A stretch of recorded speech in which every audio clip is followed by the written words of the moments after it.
Հանրային երկրորդ հեռուստաընկերություն։ Հարցը սուղում եմ երկու բանախոսներին էլ, ով կցանկանա կարող է պատասխանել։ Երեք Բաքվի դատարանը կարծում եմ տեղյակ եք ինչ պատժաչափեր սահմանեց Արցախի նախկին ռազմաքաղաքական ղեկավարության եւ մյուս հայ գերիների հետ կապված։ Նախ ձեզ համար անակնկալ էին այսպիսի պատժաչափերը հաշվի առնելով հանգամանքը, որ Հայաստանը եւ Ադրբեջանը արդեն իսկ նախաստորագրել են խաղաղության համաձայնագիրը։ Արդյոք սա խաղաղության գնացող պետության քայլ էր, պետության ձեռագիր էր եւ 2 օր առաջ Նիկոլ Փաշինյանը ազգային ժողովի ճեպազրույցում իմ հարցին պատասխանելով ասաց, որ երբ որ լինի խաղաղություն, բոլոր հարցերը այդ թվում նաեւ գերիների կլուծվի։ Եթե ստորագրվի նախաստորագրված փաստաթուղթը խաղաղության Հայաստանի եւ Ադրբեջանի միջև, ինչպես է պատրաստվում, կա տարբերակ հայ գերիներին ետ բերելու, այստեղ ասենք պատիժը կրելու կամ ազատության մեջ կհայտնվեն, թե ոչ ըստ ոնց է այս գերիների հարցի լուծումը դուք տեսնում։ Ես ձեր հարցի այդ կտորը ճիշտ ասած չհասկացա, այստեղ պատիժը գրել ինչ նկատի ունեմ։ Նկատի ունեմ, եթե ստորագրվի խաղաղության փաստաթուղթ, հնարավոր է ոնց Ռամիլ Սաֆարովի դեպքում արտահանձնեցին Բաքվին, ճիշտ է, Հունգարիան արտահանձնեց Բաքվին։ Տարբերակ դիտարկում եք, որ մեր գերիները արտահանձնվեն Հայաստանին։ Ես ձեր մեկնաբանությունը եւ օրինակը ընդհանրապես իդենտիկ չի են իրավիճակի հետ, որ այսօր գոյություն ունի։ Մենք հայտարարել ենք, ասել ենք, որ մտահոգություններ ունենք, խիստ խորը մտահոգություններ ունենք Բաքվում տեղի ունեցող դատավարության վերաբերյալ, եւ այո, ես պետք է բնականաբար երկրորդեմ պարոն վարչապետին առայն, որ ստեղծված մթնոլորտը, խաղաղության մթնոլորտը նպաստավոր պայմաններ պետք է ստեղծի, որ կարողանանք լուծել ուրեմն Ադրբեջանում պահվող մեր բոլոր հայրենակիցների իրենց տուն վերադարձի հարցը։ Այս ուղղությամբ մշտապես ամենօրյա աշխատանք է տեղի ունենում։ Սա մեր համար առաջնային խնդիր է եւ մենք հույս ունենք, որ առաջիկա գործընթացները, որոնք խաղաղության մասին գործընթացներ են, կհեշտացնեն գործընթացները եւ մթնոլորտ եւ միջավայր կստեղծեն, որպեսզի մեր բոլոր հայրենակիցները վերադառնան տուն։ Շնորհակալություն։ Մյուս հատվածին չպատասխանեցիք, արդյոք սա Հայաստանի հետ խաղաղություն գնացող պետության կողմից ճիշտ քայլ էր, ճիշտ մոտեցում էր։ Ես հասկացի, որ մենք խորը մտահոգություններ ունենք Բաքվում տեղի ունեցող դատավարության ընթացքի բովանդակության վերաբերյալ, նաև մտահոգություններ ունենք մի շարք հայտարարությունների վերաբերյալ, որոնք հնչում են Ադրբեջանից, որոնք ըստ էության կապ չունեն գործընթացի հետ խաղաղության, եւ մենք հույս ունենք նախ, որ ուրեմն այդ մտահոգությունները հնդածս կփարատվեն եւ խաղաղության գործընթացը ել ավելի կայուն փուլ կմտնի, ինչի արդյունքում կստեղծվի միջավայր, երբ հնարավոր կլինի ուրեմն մեր բոլոր հայրենակիցներին վերադարձնել տուն։ Շնորհակալ եմ։ Սիվիկեյը։ Շնորհակալություն։ Քիչ առաջ ձեր ընդդիմադիր գործընկեր պատիվ ունեմ խմբակցության ղեկավար պարոն Հայկ Մամիջանյանը անդրադառնալով հարցին կապված Նիկոլ Փաշինյանի 3 արած հայտարարությանն է, թույլ տվեք մեջ բերել, եթե 2018 թվականի դրությամբ մենք իշխանություն չլինեինք, մենակ մենք էինք, որ կարող էինք այս ճանապարհով անցնել։ Ուրիշ որևէ մեկը մնար այսօր Հայաստանի Հանրապետություն չէր լինելու։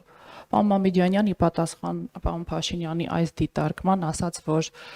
Նիկոլ Փաշինյանի իշխանության մնալու շարունակության դեպքում է, որ Հայաստանը չի լինելու։ Նաև ասաց, որ ամեն երրորդը Հայաստանի Հանրապետությունում Նիկոլ Փաշինյանին համարում է դավաճան։ Խնդրում եմ ձեր մեկնաբանությունները այս երկու հայտարարությունների վերաբերյալ։ Ինչի հիման վրա է պարոն Մամիջանյանը նման եզրահանգման եկել, մասնավորապես դավաճանի հետ կապված ամեն երրորդը։ Շնորհակալություն։ Շնորհակալություն, պարոն Մամիջանյանը երևի անձնական իր բանը ունի վիճակագրություն հավաքելու մեթոդաբանությունը եւ այդ վիճակագրությունը հավաքելու մեթոդաբանությունը սահմանափակվում է ըստ երևույթին իրենց ֆրակցիայի շրջանակում, ինչ վերաբերում է վարչապետ Նիկոլ Փաշինյանի հայտարարությանը, առայն որ եթե մենք չլինեինք իշխանություն, Հայաստանը գոյություն որպես այդպեսին կդադարեր ունենալ, չեմ կարող չհամաձայնել այս մտքի հետ, որովհետև Հայաստանի Հանրապետությունը եւ Հայաստանի Հանրապետության ժողովուրդը կանգնել է ժողովրդավարության կողքին, իսկ մենք տեղյակ ենք, որ հեղափոխությունը տեղի էր ունեցել հենց այս, կարելի ասել, հենքի վրա ժողովրդավարության եւ դա երևի առաջի իշխանություններս ամբողջ ընթացքում, որ ընտրվել էր ժողովրդի կողմից եւ լեգիտիմ էր եւ հենց այդ լեգիտիմությունը թույլ տվեց Հայաստանի Հանրապետությանը անցնել այդ դժվարին ճանապարհը։ Ամբողջությամբ կիսելով գործընկերոջս մեկնաբանությունները մի բան ուղղակի կավելացնեմ, պարոն Մամիջանյանին զուտ խորհուրդ կտամ զուսպ լինել իր մեկնաբանությունների եւ արտահայտությունների մեջ։ Եվ եթե տենց ինչ-որ վիճակագրություններ ա ներկայացնում, մենք շատ ենք շրջում Հայաստանի տարբեր մարզերով, եւ միակ բանը, ամենասուր բանը, որ Հայաստանի Հանրապետության քաղաքացիները մեզ ասում են, դա այն մեղադրանքն է, թե ինչու են մինչև հիմա Հայաստանը կեղեքողներ Ռոբերտ Քոչարյանը եւ Սերժ Սարգսյանը ազատության մեջ։ Ամենասուր մեղադրանքը մեր իշխանությանը ուղղված դա է։ Եվ եթե պարոն Մամիջանյանին հետաքրքիր է, թե ինչ են մտածում Հայաստանի Հանրապետության քաղաքացիները իր մասին, ես կարող եմ առաջարկել պարոն Մամիջանյանին, որ մենք կարող ենք իր թաթիկից բռնել եւ տանել ման տալ Հայաստանի Հանրապետության տարբեր համայնքներում, գյուղերում, կանգնացնել գյուղամեջում եւ ժողովրդին հարցնել, թե ինչ են նրանք մտածում Սերժ Սարգսյանի մասին առհասարակ, եւ պարոն Մամիջանյանին ես վստահեցնում եմ Հայաստանի Հանրապետության քաղաքացիների դիտարկումները բացարձակապես դուր չեն գա։ Շնորհակալ եմ։ Այդ վիճակագրության պահովել ես հիշեցի նաեւ մի դեպք տարիներ առաջ չեմ հիշում, որ քաղաքական գործիչն էր, որ վստահաբար ասել էր, որ նույնիսկ չեմ հիշում, որ տեխնացուի մասով, որ մեծ վստահություն է վայելում եւ երբ հարցրել էին որտեղից, այսինքն այդ պատկերը ձեզ, ասել էր, որ հոգեհանգստի տեղը հարց ու փորձ է արել մարդկանց։ Եթե բայց չեմ հիշում կոնկրետ որ քաղաքական գործիչներ եւ ում մասով էր, հետեւաբար շատ նման իրավիճակ ունենք նաեւ ըստ երևույթին պարոն Մամիջանյանի դեպքի։ Կարող է հենց ինքն եղել է, որ դի մտածենք, հիշենք, տեսնենք ով էր։ Կապված այն դիտարկման հետ, որ Նիկոլ Փաշինյանի իշխանության մնալու հանգամանքն է դառնալու Հայաստանի գոյության սպառնալիքը, այս մասով ինչ կասեք։ Նիկոլ Փաշինյանը Հայաստանի Հանրապետության այն ղեկավարն է, ով իր անձը դրել է զոհասեղանին, ինչի արդյունքում մենք այսօր ունենք օգոստոսի 8-ին ստորագրված պատմական փաստաթուղթ Հայաստանի Հանրապետության համար։ Եվ ես պետքա վերահաստատեմ, որ Հայաստանի Հանրապետությունը իր պատմական վերջին առնվազն 500-600 տարիների ընթացքում երբեք գնացեք ուսումնասիրեք Հայաստանի պատմությունը վերջին 100-ամյակների ընթացքում։ Այդ պատասխանները Մամիջանյանը չի է, որ ստեղ պետքա տա այդ մեկնաբանությունը, ով ընդհանրապես Մամիջանյանը, որ նման մեկնաբանություններ տա։ Հայաստանի Հանրապետությունը երբեք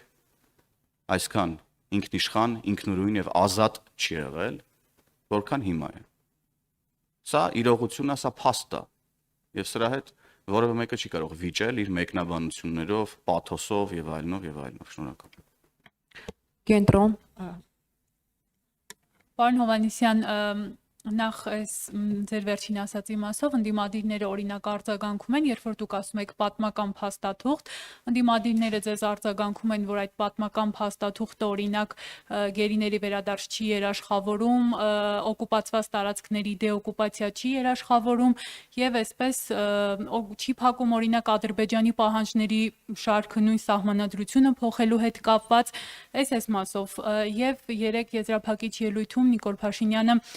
ազդեցության գործակալների մասին էր խոսում, ընդ որում ընդդիմության շարքերում, ինչ որ կոնկրետ մարդկանց կամ չգիտեմ,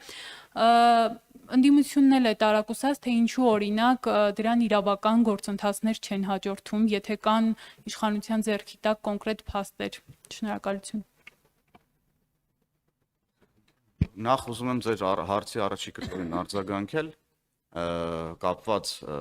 հռչակագրի հետ Վաշինգտոնում ստորագրված, որոնք այս կամ այն խնդիրը չեն փակում, նախ եկեք արձանագրենք, որ առաջին պաշտոնական փաստաթուղթը, որը ստորագրվել է Հայաստանի եւ Ադրբեջանի միջև եւ ունի բարձրագույն ուրեմն նշանակություն երկու երկրների համար էլ ընդունված է ուրեմն խորհրդարանում, մի դեպքում, մյուս դեպքում նախագահի ստորագրությամբ սահմանազատման եւ սահմանագծման մասին կանոնակարգն էր, որը ըստ էության հասցեագրում է օկուպացված տարածքների հարցը, սահմանազատման եւ սահմանագծման գործընթացը։ Դուք ասում եք, որ սահմանադրությանը վերաբերող պահանջները չի ծածկում եւ այլն եւ այդպես շարունակ, ուրեմն խաղաղության համաձայնագիրը նախաստորագրված հստակ ասում է, որ ուրեմն խաղաղության համաձայնագրով ստանձնած պարտավորությունները ուրեմն վեր են ներպետական օրենսդրությունից։ Երկրորդ հանգամանքն այն է, որ արդեն հիշատակածս կանոնակարգում սահմանազատման ուրեմն եւս կան հստակ դրույթներ, որոնք տարածքային նկրտումների վերաբերյալ որևէ մտահոգվելու տեղիք չեն տալիս, այսինքն մենք ելի եմ կրկնում, ելնում ենք փաստաթղթերից, ոչ թե բանավոր հայտարարություններից։ Մնացածը ընդդիմության մեկնաբանություններն են, որոնք ընդդիմության հերթական սովորական իրականության հետ կապ չունեցող մեկնաբանություններ են։ Խնդրեմ տիկին Ուղղակի տպավորություն է, որ Հայաստանի այս փաստարկները, որ շարունակ բերվում են, Ադրբեջանի համար այդքան էլ համոզիչ չեն ու ելի նույն պնդումները այնտեղից լսում ենք։ Դուք ձեր հարցում ձեր պատասխանը տվեցիք, դա ուղղակի տպավորություն է։ Առանձնապես բան չունեմ ավելացնելու, ես նույնպես ուզում եմ վերահաստատել այն միտքը եւ միտքը, որ ընդհանուր առմամբ գնահատականները պետք է տալ փաստաթղթում ամրագրված կետերի վերաբերյալ եւ չընկնել այս կամ այն քաղաքական ուժի մտահոգությունների դաշտ, որովհետեւ մտահոգությունները, ինչպես նկատում եք առ այսօր, որոնք կային եւ բավական ոչ միայն մտահոգություններին, այլ որպես փաստ ասում էին, որ չգիտեմ, միջանցք տվեցին, Սյունիքն են հանձնել, Տավուշի գյուղերն են տալիս եւ այլն, եւ սրանով մարդկանց նյարդային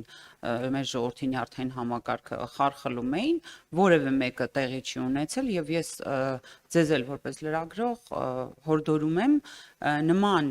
այսպես չակերտավոր մտահոգությունները քիչ բարձրաձայնել, որովհետեւ առ այս պահը մեր քաղաքական թիմը գործել է թափանցիկ եւ արել է այն, ինչ ասել է։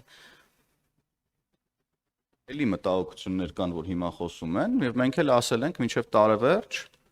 ինչ որ մանիպուլատիվ հայտարարություններ են անում, այս փաստաթուղթը հրապարակեք, այս փաստաթուղթը հրապարակեք։ Բոլոր փաստաթղթերն են հերթով հրապարակում են։ Խաղաղության պայմանագրի մասին էլ էին Տիկին Վարդյանը ճիշտ է ասում, եսի ինչեր էին խոսում։ Հրապարակվեց քար լռություն։ Հիմա մինչև տարեվերջ նաև բանակցային փաստաթղթերի փաթեթները կհրապարակվեն, տեսնենք այդ ժամանակ ինչ են խոսելու։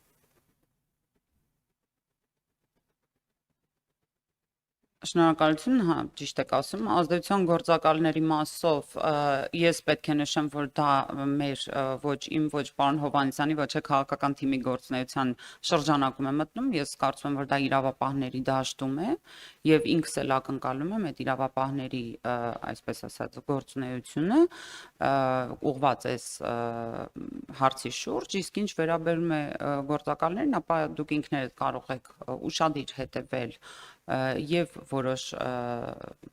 քաղաքական թիմերի խոսույթներին եւ որոշ հոգեվորականների խոսույթներին եւ նրանց խոսույթները ամբողջությամբ համընկնում են այլ երկրների շահը սպասարկող խոսույթների եւ իրենց ռոպագանդիստների հետ։ Շնորհակալություն։ Հարցեր չկա։